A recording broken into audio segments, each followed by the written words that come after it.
வணக்கம். இன்னைக்கு நம்ம நர்சிங் ஆராய்ச்சியில ரொம்ப ரொம்ப முக்கியமான ஒரு விஷயத்த பத்தி பார்க்க போறோம். அதாவது ஒரு சக்தி வாய்ந்த ஆராய்ச்சி சிக்கலை எப்படி உருவாக்குறதுன்னு தான். வாங்க உள்ள போகலாம். ஒரு பெரிய நர்சிங் ரீசர்ச் எங்க ஆரம்பிக்குதுன்னு நினைக்கிறீங்க? அது பெரிய பெரிய டேட்டாலயோ இல்ல சிக்கலான ஸ்டாட்டிஸ்டிக்ஸ்லயோ இல்ல. அது ஆரம்பிக்கிறதே பதில் கண்டிப்பா தேவைப்படுற ஒரே ஒரு ஆழமான கேள்வியில தான். சொல்லப்போனா இதுதான் ஃபவுண்டேஷன். நம்மளோட முழு ரிசர்ச்சும் இது மேல தான் கட்டப்பட போகுது. நர்சிங் பிராக்டிஸ் ஆகட்டும், பேஷண்ட் கேர் ஆகட்டும், எதை பத்தி ஒரு நல்ல ஆய்வு செய்யணும்னாலும் இதுதான் முதல் கல். இங்க பாருங்க, இந்த ஃப்ளோ சார்ட் எவ்வளவு அழகா சொல்லுது. நீங்க வேற எந்த வேலைய ஆரம்பிக்கிறதுக்கு முன்னாடியும் உங்க நோக்கம் என்னன்னு தெளிவா முடிவு பண்ணணும். ஸ்டெப் 1 அதுதான். சரி, இன்னைக்கு நம்மளோட அஜெண்டா இதுதான். ஒரு தெளிவற்ற ஐடியாவை எப்படி ஒரு உறுதியான ரீசர்ச் பிளானா மாத்துறதுன்னு ஸ்டெப் பை ஸ்டெப்பா பார்க்கலாமா? வாங்க. சரி, செக்ஷன்ல முதல்ல ஒரு ரிசர்ச் ப்ராப்ளம்னா என்ன, அது ஏன் அவ்ளோ முக்கியம்னு தெரிஞ்சுக்கலாம் வாங்க. அதாவது இப்போ என்ன நிலைமையில இருக்கு அப்படிங்கிறதுக்கும் எப்படி இருக்கணும் அப்படிங்கிறதுக்கும் நடுவுல இருக்கிற ஒரு கேப் தான் இந்த ரீசர்ச் ப்ராப்ளம். இந்த கேப்பை ஃபில் பண்றது மூலியமா தான் நம்ம நர்சிங் பிராக்டிஸையும் பேஷண்ட் அவுட்கம்ஸையும் இன்னும் நல்லா ஆக்க முடியும். அப்போ இந்த மாதிரி முக்கியமான ரீசர்ச் ப்ராப்ளம்ஸ் எல்லாம் எங்க இருந்து வருது, யோசனைகள் எப்படி உருவாகுது? வாங்க அடுத்த செக்ஷன்ல அதைத்தான் பார்க்க போறோம். ஐடியாஸ் எங்க இருந்து வேணாலும் வரலாம் தெரியுமா? நீங்க வார்ட்ல ஃபேஸ் பண்ற ஒரு சின்ன சேலஞ்சா இருக்கலாம், இல்ல நீங்க படிச்ச ஒரு ஆர்டிக்கலா இருக்கலாம், ஏன் ஒரு எக்ஸ்பர்ட் கூட பேசிக்கிட்டு இருக்கும்போது கூட ஒரு ஸ்பார்க் வரலாம். ஒரு சூப்பர் ஐடியா கிடைக்கிறது ஒரு நல்ல ஆரம்பம்தான். ஆனா அது மட்டும் போதாது. அடுத்த ஸ்டெப் என்னன்னா, அந்த பெரிய ஐடியாவை நம்மளால செய்யக்கூடிய ஒரு சின்ன விஷயமா சுருக்கணும். இதுக்கு ஒரு 3 ஸ்டெப் ப்ராசஸ் இருக்கு. முதல்ல ஒரு பரந்த ஏரியாவை எடுத்துக்கணும். அடுத்து அத பத்தி ஏற்கனவே என்னென்ன ஆய்வுகள் வந்திருக்குன்னு பார்க்கணும்.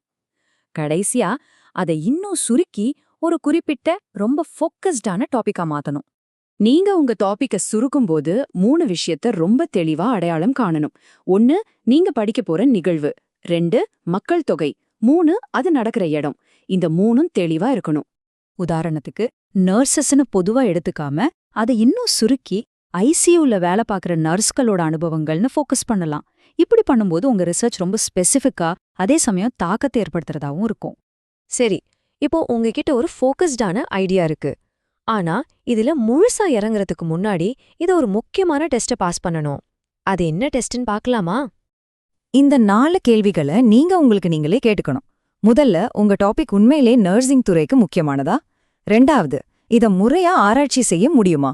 3வது, இத செய்ய தேவையான நேரம், பணம், மத்த வசதிகள் எல்லாம் இருக்கா? கடைசியா ரொம்ப முக்கியமா, இத பண்றதுல உங்களுக்கு நிஜமாவே ஒரு ஆர்வம் இருக்கா? இது எல்லாத்துக்கும் பதில் ஆமான்னு இருந்தாதான் நீங்க சரியா போறீங்கன்னு அர்த்தம். சரி, உங்க ஐடியா இந்த டெஸ்ட்ல பாஸ் ஆயிடுச்சுன்னா அடுத்தது அது ஒரு தெளிவான சுருக்கமான ஸ்டேட்மெண்ட்டா மாத்தணும். உங்க இறுதி ஸ்டேட்மெண்ட்டை நீங்க 2 விதமா எழுதலாம். 1, இந்த ஆய்வு எக்ஸுக்கும் ஒய்க்கும் உள்ள தொடர்பை ஆராய்கிறதுன்னு சொல்லலாம். இல்லன்னா எக்ஸுக்கும் ஒய்க்கும் என்ன தொடர்பு அப்படின்னு கேள்வியாவும் கேட்கலாம். 2மே சரிதான்.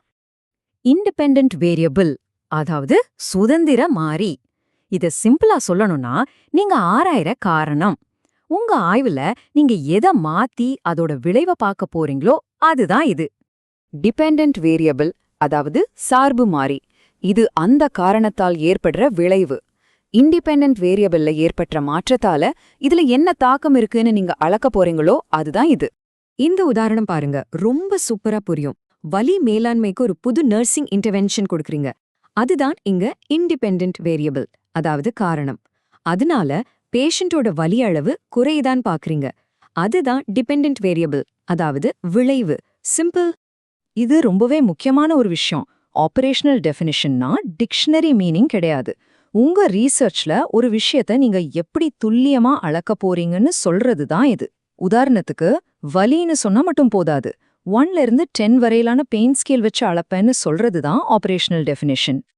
இப்போ கடைசி ஸ்டெப், நம்மளோட ரிசர்ச் ப்ராப்ளமா தெளிவான அளவிடக்கூடிய நோக்கங்களாவும் டெஸ்ட் பண்ணக்கூடிய கருதுகோளாவும் மாத்தணும். இதுதான் உங்க ரிசர்ச்சோட அடுத்தடுத்த கட்டங்களுக்கு ஒரு ப்ளூ பிரிண்ட் மாதிரி வழிகாட்டும். ஆரம்பத்திலேயே ஒரு விஷயம் உங்களுக்கு ஆர்வம் தரலன்னா கண்டிப்பா அந்த ப்ராஜெக்ட்ல அப்புறமா வருத்தப்படுவீங்க. இதுலேருந்து நாம என்ன தெரிஞ்சுக்கணும்னா, உங்க சொந்த ஆர்வம்தான் உங்களுடைய மிகப்பெரிய பலம். அதுதான் இந்த முழு ரீசர்ச் பயணத்துக்கும் உங்களை முன்னாடி கொண்டு போற எரிபொருள். சரி, இன்னைக்கு நாம பார்த்ததெல்லாம் வச்சு உங்கள ஒரு கேள்வியோட விட்டுட்டு போறோம். உங்களுடைய கிளினிக்கல் பிராக்டிஸ்ல இப்போ என்ன நிலைமையில இருக்கு அப்படிங்கிறதுக்கும் உண்மையில எப்படி இருக்கணும் அப்படிங்கிறதுக்கும் நடுவுல நீங்க என்ன வித்தியாசத்தை பார்த்திருக்கீங்க? எதை முதல்ல ஆராயணும்னு நினைக்கிறீங்க? யோசிச்சு பாருங்க.